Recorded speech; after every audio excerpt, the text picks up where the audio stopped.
Assalamualaikum warahmatullahi ta'ala wabarakatuh. Sahabat Maya sekalian, berjumpa lagi di channel Rashidah Ibrahim RITV alias Ida Travel Vlog. Video kali ini sangat menarik, memaparkan bangunan hebat dari zaman kegemilangan Islam di Spanyol. Sebelum itu, untuk yang masih baru, silakan subscribe dulu untuk kami menghasilkan lebih banyak video yang berinformasi.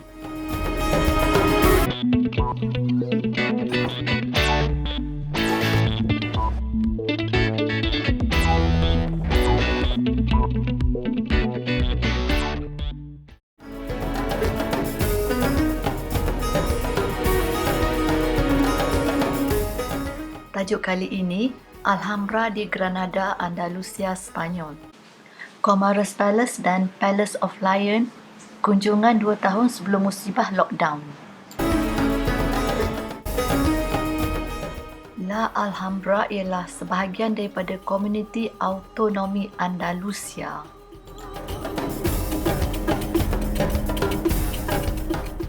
Apa yang menariknya di sini? Ya, Alhambra. Kami sedang berada di Alhambra, Granada, Andalusia, Spanyol. Kalau di India ada Taj Mahal, istana tersohor yang pembinaannya dikaitkan sebagai lambang cinta seorang raja kepada isterinya. Kalau di Spanyol, Alhambra. Tapi Alhambra ni lebih kepada penonjolan kehebatan pengaruh Islam dalam seni binanya.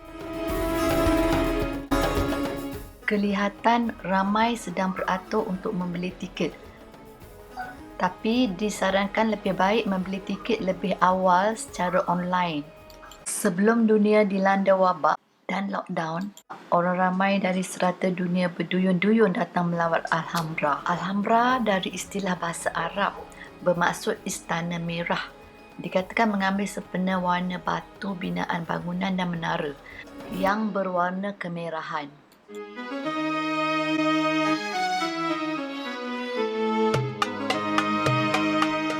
Sementara menunggu waktu masuk, kami mencuci mata di kedai cenderahati dahulu. Ini adalah antara barang yang dijual. Ini adalah contoh ukiran kaligrafi yang terdapat di bangunan istana. Ia sebenarnya adalah ayat-ayat Al-Quran dan juga kata-kata hikmah dalam bahasa Arab. Kalimah yang terukir halus, kemas lagi indah, bukti kesan pengaruh Islam pada bangunan Alhambra. Ini pemandu pelancong kami, Wafa daripada Morocco atau Maghribi. Teruskan menonton video ini untuk bersama kami mendengar informasi daripada Wafa. Hujan renyai tidak mematikan semangat kami untuk melawat ke serata kawasan Istana Alhambra. Kami berjalan memakai baju hujan dan ada juga yang menggunakan payung. Pelawat dipecahkan kepada 2 kumpulan masuk daripada arah berlainan. Dengan itu, mengurangkan keadaan berpusu-pusu di satu tempat. Gerbang ini membawa kami masuk ke dalam kawasan istana. Ini adalah gerbang atau pintu masuk bahagian sejarah Islam. Bermula dengan bahagian sejarah Islam. Satu lagi pintu di sebelah lain bermula dengan bangunan bersejarah Kristian ataupun Inggeris. Asalnya Alhambra adalah kubu pertahanan. Ini adalah antara binaan tembok ataupun benteng yang kelihatan. Tidak jauh daripada situ ialah meriam, senjata perang pada zaman dahulu. Ada 4 buah meriam di kawasan ini. Alhambra tidak hanya kubu dan istana, ia juga adalah tempat beribadat kerana turut berfungsi sebagai masjid.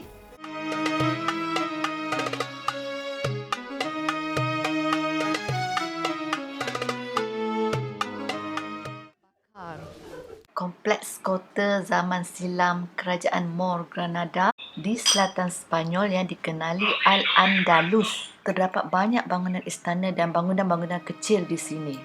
Beberapa buah saja yang dipelihara sampai sekarang yang dibuka sebagai istana muzium. Istana pertama yang kami masuki, Istana Comares.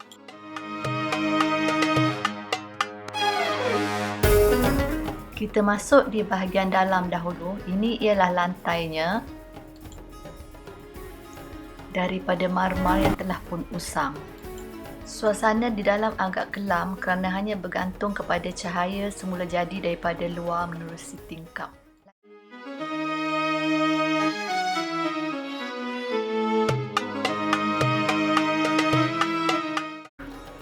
Pencahayaan di dalam bangunan istana ini adalah sama-sama sahaja sebagaimana cahaya di kebanyakan muzium.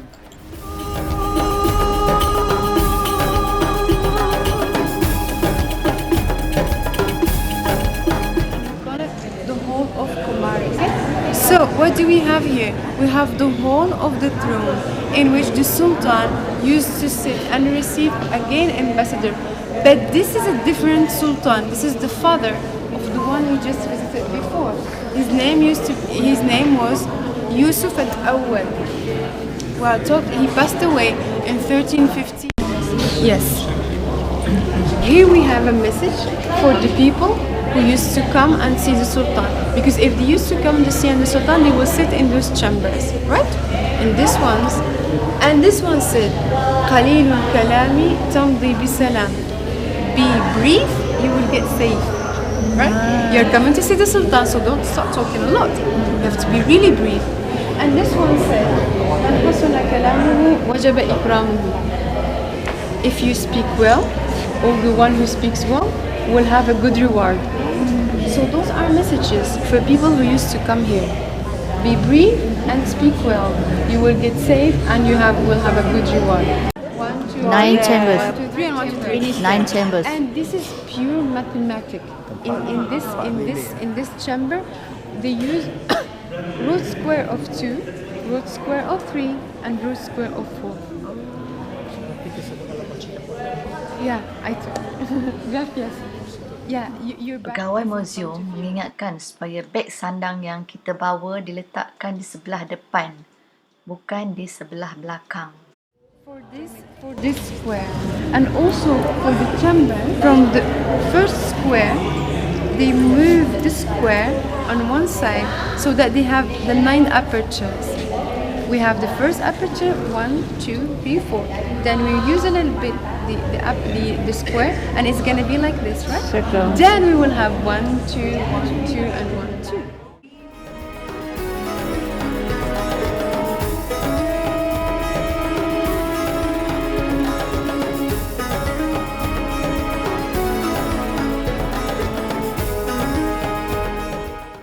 Secara keseluruhan, Alhambra meliputi hampir 10.4 hektar dengan tembok lebih daripada sebatu panjang, 30 menara dan banyak binaan-binaan lebih kecil.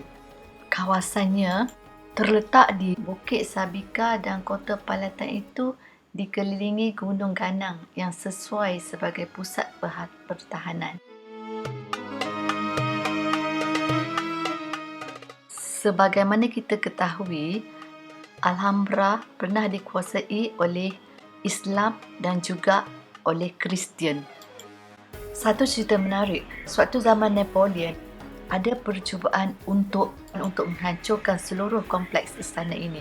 Namun sebelum terlaksana rancangan itu, seorang askar dengan beraninya secara rahsia menanggalkan fuse bahan letupan dengan tujuan untuk menggagalkan rancangan komandannya, sekaligus telah menyelamatkan Alhambra daripada musnah kesemuanya.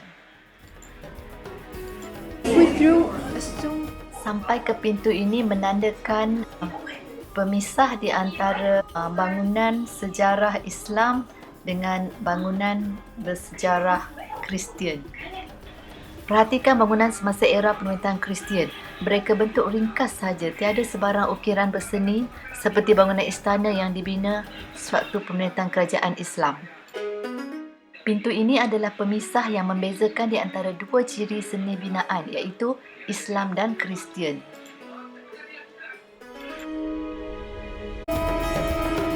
And in that mosque, which is in many churches in Al-Baisin, were originally mosques.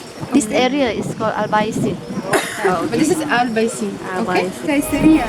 Al-Caesarea is a market. You can see there in brown one can pray the last Friday prayer, and they would That would. The like a Alhambra kini menjadi salah satu tarikan pelancong utama di Sepanyol sebagai bangunan ataupun istana yang mempamerkan seni bina Islam tersergam megah bersama bangunan Kristian dan taman yang ditambah kemudian pada abad ke-16. Jadi, Alhambra juga terkenal kerana ia kini adalah tapak warisan dunia UNESCO. Untuk itu, mari kita imbau sejarah kewujudannya. Menurut sejarah, asalnya ia adalah kubu kecil tinggalan orang Rom. Dibina pada tahun 889 Common Era atau bracket CE yang terbiar sekian lama. Runtuhannya dibina semula dan diubah suai menjadi istana pada pertengahan abad ke-13 oleh Emir Nasrid Arab Muhammad bin Al-Ahmar dari Emirat Granada. Dengan kesesuaian kedudukannya sebagai pusat pertahanan, maka ia dijadikan istana kerajaan pada tahun 1333 oleh Sultan Granada Yusuf yang pertama.